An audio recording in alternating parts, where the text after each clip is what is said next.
Hello friends, welcome back to the video lecture series on the subject construction technology, where today we are going to start with a new module named formwork. तो formwork में सबसे पहला जो topic हम आज study करने वाले हैं वो है scaffolding. Now what do you mean by scaffolding? What are its types? What are its use? That means purpose of providing scaffoldings. These all things we are going to study today. तो आइए start करते हैं introduction to scaffolding से. When the height of a wall or other structural members exceed about 1.5 meter, a temporary structure usually of timber is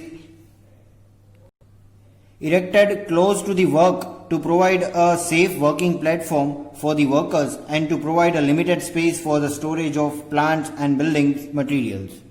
And this temporary formwork is known as, or framework, we can say formwork or framework is known as scaffolding or scaffold. But generally we are using the term scaffolding. देखिए ये एक temporary platform है according to the definition when the height of the wall और other structural member exceeds about 1.5 metre. मतलब जब हम construction कर रहे हैं, कंस्ट्रक्शन वर्क चालू है, इज ऑन प्रोसेस, तो वॉल और the height of the structural member जो है अगर वो 1.5 मीटर से बढ़ जाती है तो वहां पे वर्क करने के लिए उस हाइट, उस लेवल पे पहुंचने के लिए एक टेम्पररी प्लेटफॉर्म चाहिए हमें. That temporary structural platform usually of timber, देखिए ये ज्यादातर टिम्बर का या फिर स्टील का भी हो सकता है, but most commonly it is used of timber, is erected close to the working platform. देखिए जहां पे हम काम कर रहे हैं, सपोज प्लास्टर का काम चालू है, तो दीवार से एकदम नजदीक ये टेम्पररी प्लेटफॉर्म बनाया जाता है. Safe working platform for the workers and to provide a limited space for the storage of plants and building materials. तो देखिए पहला पर्पस मैंने आप लोगों को बता दिया, वहां पे उस लेवल पे काम करने के लिए, पहुंचने के लिए, सपोज प्लास्टर या फिर पेंट वर्क है तो उस लेवल तक पहुंचने के लिए हमें टेम्पररी प्लेटफॉर्म चाहिए. Second thing, storage of plants and building materials. तो देखिए कोई भी चीज है, सपोज अगर हम प्लास्टर कर रहे हैं तो सीमेंट वहां तक पहुंचाना है हमें, सीमेंट की एक स्मॉल क्वांटिटी हमें वहां पे स्टोर करके रखनी है ताकि हम immediately at the time of work हम उसे यूज कर सके. So this is the second use. तो दो जो यूज हमने ऑलरेडी डिस्कस कर लिया. What are the uses of scaffolding? You can write in your own words. This temporary framework is known as scaffolding और स्कैफोल्ड. तो देखिए मैंने पहले क्या वर्ड यूज किया था, दिस टेम्पररी फॉर्मवर्क. तो फॉर्मवर्क जो है वो टॉपिक ऑलरेडी हम इस मॉड्यूल में डिस्कस करने वाले हैं, because the name of the module itself is formwork. So now we know what is scaffolding. Purpose of scaffolding, देखिए what are the main purposes. ये अकॉर्डिंग टू डेफिनेशन हमने दो पर्पस देखे, but now we will see in detail what are the uses, what are the purpose of providing the scaffolding.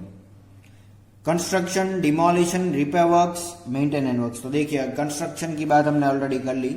अगर हम दीवार खड़ी कर रहे हैं तो मैसनरी वर्क करने के लिए, पेंट वर्क, प्लास्टरिंग वर्क करने के लिए, मतलब at the time of construction we need to use scaffold when the height of the building, height of the structural member, height of the wall, whatever increases 1.5 metre. 1.5 metre से अगर हमारी height बढ़ती है structure की तो हमें scaffolding use करना है. Second thing, demolition.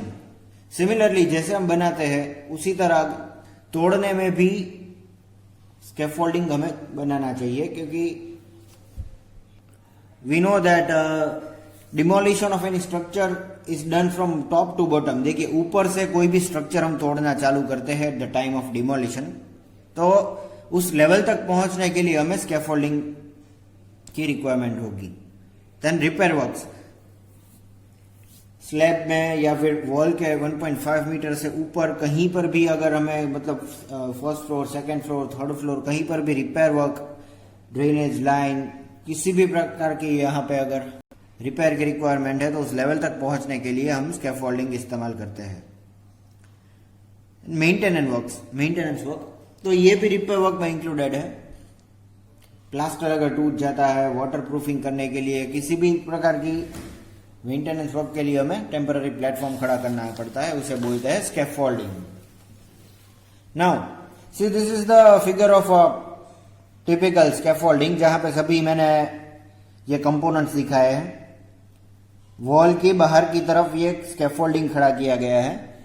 देखिए इसे बोलते हैं टिम्बर प्लैंक्स। हम ये सभी जो कंपोनेंट्स है वो डिटेल में डिस्कस करेंगे। ये क्वेश्चन पूछा जा सकता है, what are the main components of scaffolding? The scaffolding and its components, this are the components of scaffolding. ये सभी के अपने यूज है, अपने फंक्शंस है। So see this is the timber planks. ये आप फिगर में से पहले तो सबसे पहले गेस कर सकते हैं what is the use of timber plank. It is use to support this vertical members, और एक लेवल प्लेटफॉर्म प्रोवाइड करने के लिए टिम्बर प्लैंक इस्तेमाल किए जाते हैं। देन आफ्टर दिस, ये टिम्बर प्लैंक के ऊपर जो हमने इस्तेमाल किया है वो है स्टैंडर्ड। इसे स्टैंडर्ड बोलते हैं। वर्टिकल लकड़ी का ये जो बना होता है, टिम्बर का बना होता है। आप लोगों ने कोई भी कंस्ट्रक्शन साइट पे देखा होगा, बाहर की तरफ प्लास्टर करते वक्त, वॉल बनाते वक्त ये खड़ा किया जाता है, इसे स्टैंडर्ड बोलते हैं। देन हॉरिजॉन्टल मेंबर, देखिए स्टैंडर्ड से एक हॉरिजॉन्टल मेंबर जाता है, इसे बोलते हैं लेजर। और लेजर से एग्जैक्ट जहां पे इंटरसेक्शन आता है स्टैंडर्ड और लेजर का, वहीं से एक और लेटरली मेंबर हमारी वॉल में घुसाया जाता है, ड्रिल किया जाता है, उसे बोलते हैं पुटलॉग। या eight the time of masonry work, जब हम मैसनरी कैरी आउट करते हैं उसी टाइम यहां पे थोड़ी जगह रखी जाती है। आप लोगों ने देखा होगा कई बार मैसनरी वॉल्स में, दीवार में होल्स रखे जाते हैं at the time of construction. ये इसके लिए है, for putlogs. But this is a particular type of scaffolding. देखिए कई बार ऐसा होता है कि इसकी रिक्वायरमेंट नहीं होती। ये टाइप्स ऑफ स्कैफोल्डिंग में हम देखेंगे, but this is known as putlog. फिर हमने देखिए सबसे पहले एक टिम्बर प्लैंक, फिर वर्टिकल, फिर हॉरिजॉन्टल और लेटरल, इतने मेंबर्स देख लिए। फिर एक डायगोनली हमने एक मेंबर प्रोवाइड किया जिसे बोलते हैं ब्रेसिंग। देखिए इस तरह से क्रॉस में, this is also a type of support, diagonal support we can say. फिर ये है प्लेटफॉर्म, वर्किंग प्लेटफॉर्म। देखिए इसके ऊपर हम खड़े रहकर या फिर कोई भी मटेरियल, सीमेंट है, पेंट है, कुछ भी हम स्टोर करके इसको यूज कर सकते हैं, या फिर हम टेम्पररी खड़े रह सकते हैं इसके ऊपर। सेकेंड थिंग, सपोर्ट के लिए यहां पे रेलिंग प्रोवाइड की जाती है, रेल्स, रेलिंग प्रोवाइड की जाती है, जहां पे हम सेफ्टी बेल्ट का हुक भी बांध सकते हैं at the time of working. Safety belt हमें एज पर द रूल पहनना है when a worker climbs the working platform. तो ये हो गई रेल्स जो सपोर्ट देती है। So these were the basic components of scaffolding. This figure is very important. See, based on this we can write all the functions and use of this, all the components. But हम detail में देखेंगे। देखिए सबसे पहले standards, components of scaffolding में, these are vertical members of the framework supported on the ground and drums or embedded into the ground. देखिए जैसा कि मैंने दिखाया, ये वर्टिकल मेंबर है standards on the timber plank. Then ledger, ledger हमने कहां पे देखा था? ये first horizontal member on the standard. These are horizontal members parallel to the wall. देखिए ये वॉल के साथ पैरेलल है, ये हमारी कंस्ट्रक्शन वॉल है जो क्रॉस सेक्शन दिखा है, उसके साथ में पैरेलल जो मेंबर प्रोवाइड किया जाता है उसे लेजर बोलते हैं। Then after the third component is putlog. तो देखिए हमने कहां पे देखा था putlog? This lateral member which goes inside the wall. So these are the transverse members, or we can say lateral members, placed at the right angles to the wall with and supported on the ledger or other on the wall. देखिए ये wall के साथ 90 degree बनाते हैं, 90 degree to the wall. यहाँ पे जैसा कि मैंने बताया कि कुछ जगह रखी जाती है for inserting the putlog. Then transoms. So these transoms are the putlogs, but both of their ends are supported to the ledgers. तो देखिए this is a typical type of scaffolding, इसमें नहीं है, but जैसे कि हमने यहाँ पे एक लेजर प्रोवाइड किया है, वैसे ही अगर हमारी वॉल में जगह नहीं है ये पुटलॉग इंसर्ट करने के लिए, तो वैसा ही दूसरा भी एक प्लेटफॉर्म बनाया जाता है with by using timber plank, standard. तो पैरेलल टू दिस और एक प्लेटफॉर्म बनाया जाता है ताकि वॉल में हम होल नहीं करें, और उसके ऊपर जो ये लेजर रखा जाता है, तो दोनों तरफ लेजर के ऊपर हम एक पुटलॉग रखते हैं, इस पुटलॉग को हम बोलते हैं ट्रांसम्स। अब आप समझ जाओगे, these are the putlogs but both of their ends are supported on the ledger. देखिए दोनों तरफ लेजर है। देन आफ्टर ब्रेसिंग, जो मैंने दिखाया आप लोगों को, या क्रॉस में डायगोनल सपोर्ट्स प्रोवाइड किए जाते हैं। दीज आर डायगोनल्स और cross members fixed on the standards. देखिए स्टैंडर्ड्स पे फिक्स किए जाते हैं। ये क्रॉस वाला जो है वो स्टैंडर्ड पे, यहाँ पे एक ज्वाइंट है इसका, एक यहाँ पे है, एक यहाँ पे है और एक यहाँ पे है। So then after moving further we have guard rails. तो जैसा कि मैंने यहाँ पे दिखाया, ये रेलिंग है, उसे हम गार्ड रेल्स भी बोल सकते हैं, जहां पे हम सेफ्टी बेल्ट का हुक भी टाई कर सकते हैं for the safety of any worker. This is the rail provided like ledger at the working level. Then toe board.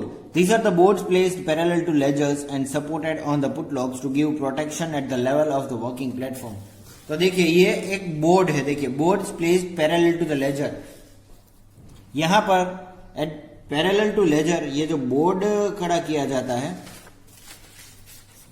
ये बोर्ड के ऊपर हम ये वर्किंग प्लेटफॉर्म प्रोवाइड करते हैं। And supported on the putlogs to give protection to the level of working platform. जैसा कि मैंने बताया, यह वर्किंग प्लेटफॉर्म किसके ऊपर सपोर्टेड है? ये टो बोर्ड के ऊपर।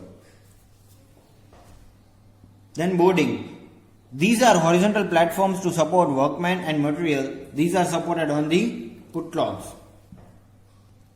देखिए ये जो बोर्डिंग है उसे हम वर्किंग प्लेटफॉर्म भी बोल सकते हैं, जैसा कि मैंने यहाँ पे दिखाया है। इसके दो फंक्शंस हैं, एक तो वर्कर को टेम्पररी सपोर्ट देना, लेवल प्रोवाइड करना, और दूसरा टेम्पररी मटेरियल स्टोर करना। और फिर से एक बार मैं आप लोगों को ये चीज बता देना चाहूंगा कि this is the temporary platform. हम जो ये प्रोवाइड करते हैं स्कैफोल्डिंग, ये टेम्पररी प्लेटफॉर्म है। जैसे ही कंस्ट्रक्शन वर्क या फिर requirement of this working is over, we need to remove this, ये निकाल दिया जाता है। So this was scaffolding and their components. Now we will move towards scaffolding and their types. देखिए सबसे पहले तो यहां पे we are having 7 types of scaffolding and we are going to discuss this 7 types of scaffolding. हम ये 7 type के scaffolding discuss करेंगे, जहां पे फर्स्ट है सिंगल स्कैफोल्डिंग और other second name is brick layer scaffolding. Then second is double scaffolding और mason scaffolding, needle scaffolding or cantilever scaffolding. This is the third one. Then fourth is trestle scaffolding, fifth is suspended scaffolding, sixth is steel scaffolding, and seventh is patented scaffolding. So we need to remember this, memorize this, all the 7 names. ये 7 नाम हमें याद रखने हैं। Where we'll discuss the first one first, that is single scaffolding or a brick layer scaffolding. This is the most common type of scaffolding and is widely used in the construction of brickwork. It consists of the single row of standard placed at a distance of about 1.2 meter from the wall. The standards are placed at about 1.2 meter from the wall. The standards are placed at 2 to 5 meter.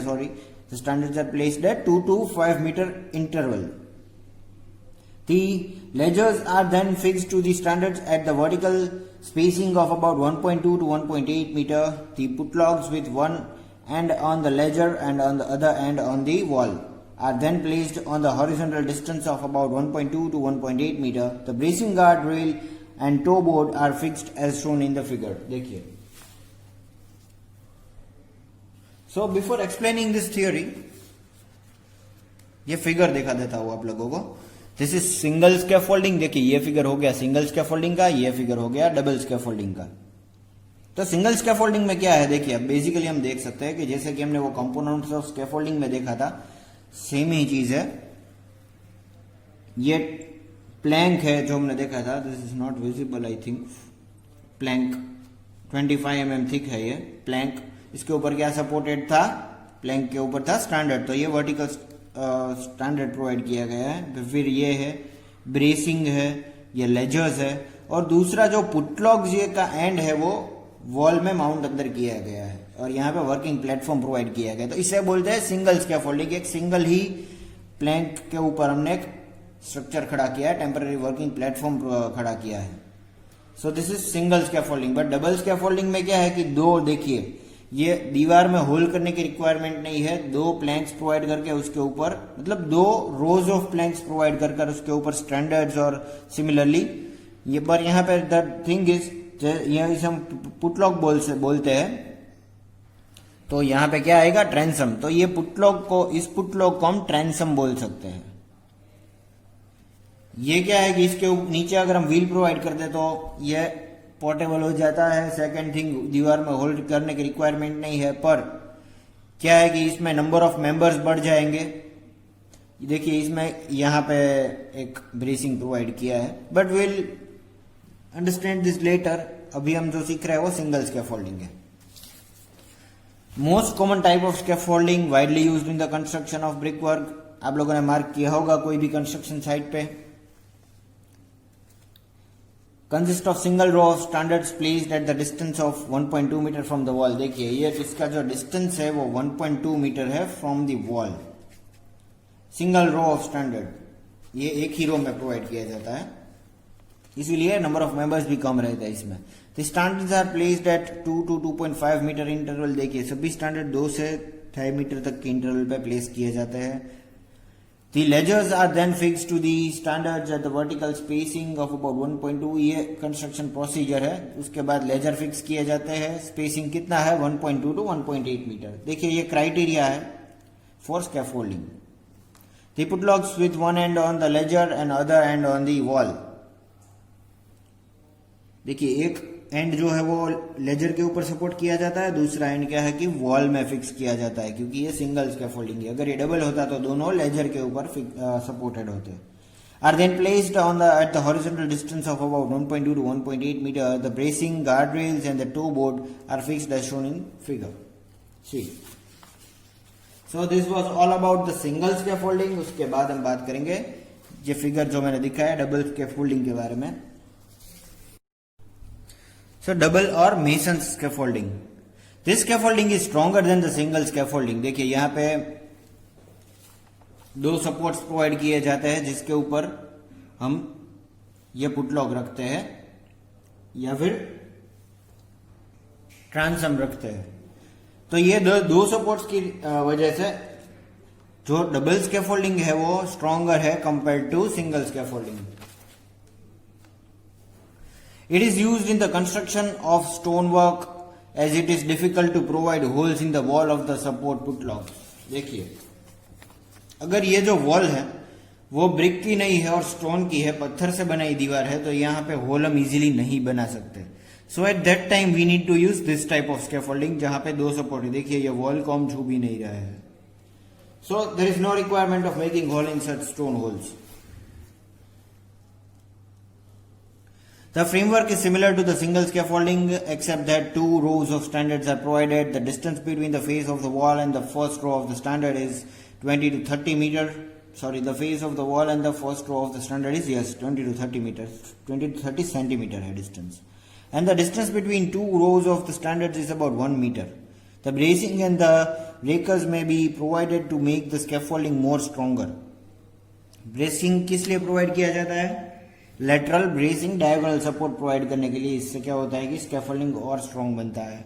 It is also sometimes known as independent scaffolding. Independent इसीलिए बोला जाता है इसे क्योंकि ये एक isolated unit है, अलग से एक यूनिट ही है जो मैंने जैसे कि बताया अगर नीचे व्हील बाद में फिक्स किए जाते हैं तो दूसरी जगह हम शिफ्ट भी कर सकते हैं। तो ये इंडिविजुअल इंडिपेंडेंट यूनिट हो गया। सो दिस इज मेसन्स और double scaffolding. Then we'll talk about needle और कैंटिलीवर स्कैफोल्डिंग। तो देखिए before going on to the theory हम इसका फिगर देख लेते हैं कि नीडल स्कैफोल्डिंग या फिर कैंटिलीवर स्कैफोल्डिंग आखिर में है क्या। देखिए कई बार ऐसा होता है कि if you are living on 9th और 10th और 20th और व्हाटएवर हाई लेवल पे अगर हम रहते हैं तो वहां पे अगर हम प्लास्टर की या फिर कोई मेंटेनेंस वर्क की रिक्वायरमेंट बाद में हुई तो उतनी जगह के लिए एक दीवार रिपेयर करने के लिए स्कैफोल्डिंग हम पूरा ग्राउंड फ्लोर से 10th 20th फ्लोर तक नहीं खड़ा कर सकते। तो उसके लिए हमें क्या करना है, हमें कैंटिलीवर प्लेटफॉर्म प्रोवाइड कर सकते हैं, कैंटिलीवर स्कैफोल्डिंग प्रोवाइड कर सकती है। तो देखिए suppose this is our 20th level, 20th floor है, तो यहाँ से टेम्पररी प्लेटफॉर्म के लिए ये प्रॉप खड़ा किया जाता है। प्रॉप क्या है कि ये नीडल को सपोर्ट करने के लिए। नीडल क्या है कि ये मेन सपोर्ट है जिसके ऊपर, मेन प्लेटफॉर्म है जिसके ऊपर हमारा वर्किंग प्लेटफॉर्म बनाया जाता है, इसे नीडल बोलते हैं या फिर कैंटिलीवर सपोर्ट बोलते हैं। तो ये कैंटिलीवर है, इसके ऊपर जो है वो ये स्टैंडर्ड खड़ा किया जाता है। स्टैंडर्ड के ऊपर सभी और ये पुटलॉक्स लगाए जाते हैं और पुटलॉक के ऊपर सभी वर्किंग प्लेटफॉर्म लगाया जाता है। ये ग्रीन कलर का सभी वर्किंग प्लेटफॉर्म है। और क्योंकि ये कैंटिलीवर है, सेफ्टी के लिए ये एक स्ट्रट प्रोवाइड किया जाता है, इंक्लाइंड कॉलम। स्ट्रट मतलब inclined column, inclined support provide किया जाता है कुछ इस तरह से। This is the side view of the scaffolding. Side में ऐसे अगर हम ये स्कैफोल्डिंग को देखते हैं, this is the cross sectional side view. ये फ्लोर है नीचे के फ्लोर का, ये टॉप स्लैब है। So this is the needle scaffolding. Now will move towards the theory. Needle scaffolding is used under the following circumstances. Ground is weak to support the standard. देखिए, अगर ये जो प्लैंक्स लगाकर हम standard उसके ऊपर vertical support provide करते हैं, अगर ये पॉसिबल नहीं है due to the weak soil strong नहीं है, तब भी हम ये कैंटिलीवर या फिर नीडल स्कैफोल्डिंग लगा सकते हैं। Then construction of upper part of the wall is to be carried out.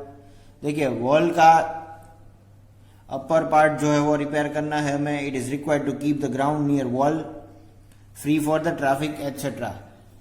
तो देखिए, कई बार ऐसा होता है कि यहाँ पे suppose this is ground floor, this is first floor, तो भी हमें इस्तेमाल करना पड़ता है। क्योंकि कई बार क्या है कि यहाँ पे अगर रोड जाता है तो ये रोड पे अगर हम स्कैफोल्डिंग खड़ा करेंगे तो ये आधा रोड तो इसमें ही फिक्स हो जाएगा, ट्रैफिक ब्लॉक हो जाएगा। तो इसके लिए हमें यहाँ पे कैंटिलीवर या फिर नीडल स्कैफोल्डिंग इस्तेमाल करना है। So these were the few requirements of providing such needle या फिर cantilever scaffolding. In this type of scaffolding, the general framework may be of single scaffolding type or of double scaffolding type.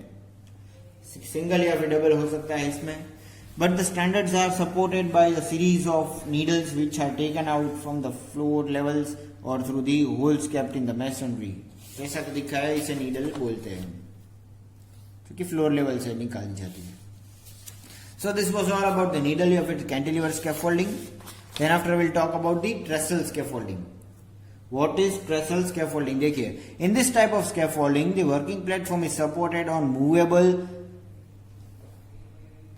contrivances such as leaders, tripods, etc. mounted on the wheels. देखिए,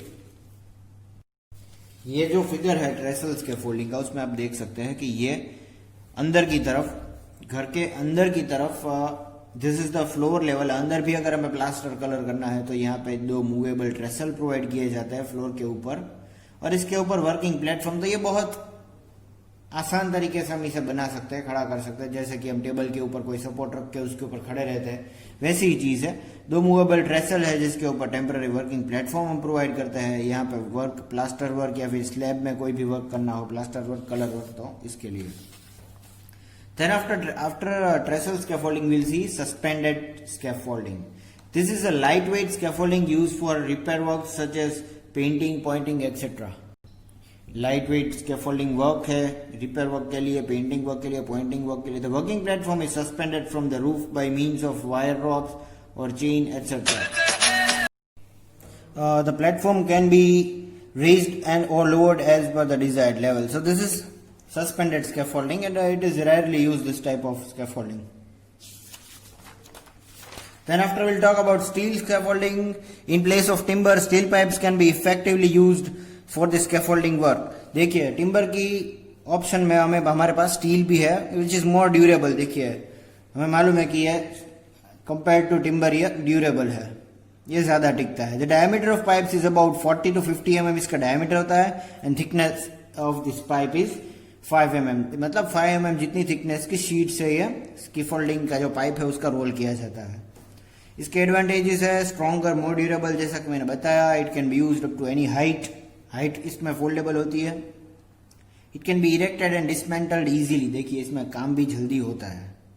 it is resistant to fire resistant है compare to timber. It is high scrap value. देखिए, इसके हम बेचने जाएंगे तो scrap value, but yes initial cost भी इसका ज्यादा है। इसके डिसएडवांटेज है, जब हम बनाएंगे, लेने जाएंगे तभी ये ज्यादा पड़ेगा। It require skilled labours. देखिए, क्योंकि हमने जैसे बताया कि ये फोल्डेबल है, तो इसमें हमें स्किल्ड लेबर्स की रिक्वायरमेंट रहेगी, टेक्निकल पर्सन्स की रिक्वायरमेंट रहेगी। Then after it requires periodical painting. देखिए अगर हम पेंट नहीं करेंगे इसके ऊपर, स्कैफोल्डिंग के ऊपर, स्टील स्कैफोल्डिंग के ऊपर, तो इसमें रस्टिंग का जो है वो इश्यू रहेगा। सो this was about steel scaffolding and patented scaffolding. Many patented scaffolding made of steel are available in market. These scaffoldings are equipped with special coupling frames, etc. The working platform is supported on the brackets which can be adjusted to any suitable height. देखिए ये steel scaffolding की तरह इसमें भी बहुत से adjustments रहते हैं, कपलिंग्स रहते हैं। तो ये बेसिकली एक फोल्डिंग टाइप पेटेंटेड स्कैफोल्डिंग है, जहाँ पे फिर यहाँ पे भी स्किल्ड लेबर्स हमें चाहिए। So this was all about the types of scaffolding. देखिए हमने अभी types of scaffolding डिटेल में स्टडी की है। And now I will give you a basic explanation regarding centering. देखिए centering क्या है, इसका एक basic explanation देता हूँ। Centering is the temporary structure required to support bricks, stones or concrete work of an arc or dome etc. during its construction till it has gained sufficient strength. देखिए अगर हम एक स्लैब बनाते हैं, घर का जो हमारा रूफ है उसके मतलब उसके स्लैब बोलते हैं, या फिर आर्क है, डोम है, तो उसके नीचे हमें एक टेम्पररी एक सपोर्ट प्रोवाइड करना रहता है during the construction. Temporary support इसीलिए ताकि कंक्रीट उतनी देर में स्ट्रेंथ या अचीव कर ले, सीमेंट उतनी देर में स्ट्रेंथ अचीव कर ले तो हम इसे निकाल सकते हैं। तो सिर्फ ये आर्क, डोम, हॉरिजॉन्टल जो मेंबर्स है उसको सपोर्ट करने के लिए हम जो प्रोवाइड करते हैं उसे सेंटरिंग बोलते हैं। Till it has gained sufficient strength, फिर इसे निकाल दिया जाता है। Timber centering is most common in arch construction as it is easily in installation and removal and also economical. देखिए टिम्बर सेंटरिंग है वो इकोनॉमिकल भी है, मोस्ट कॉमनली ज्यादातर इस्तेमाल किया जाता है आर्क बनाने में, construction as easily in installation and removal. देखिए इजीली इंस्टॉलेशन और इजीली निकाल भी सकते हैं हम इसे, एंड इकोनॉमिकल ये सस्ता रहता है compare to steel centering. The centering choice depends upon the several factors like देखिए सेंटरिंग के चॉइस है, अगर हम सेंटरिंग सिलेक्ट करना है तो हम किसके ऊपर फैक्टर्स डिपेंडेंट है, शेप ऑफ आर्क। देखिए ये आर्क कुछ इस तरह का शेप रहता है इसका, इसे बोलते हैं आर्क। स्पान ऑफ ओपनिंग, ये कितना स्पान है, लेंथ कितनी है स्पान की, थिकनेस ऑफ सॉफिट मतलब ये थिकनेस इसकी कितनी है, material used in the arc construction, तो ये सभी चीजों के ऊपर centering का जो choice dependent है। So this was the basic explanation regarding centering, but today's main topic was scaffolding and types of scaffolding. So this was all about this lecture. Thank you for watching.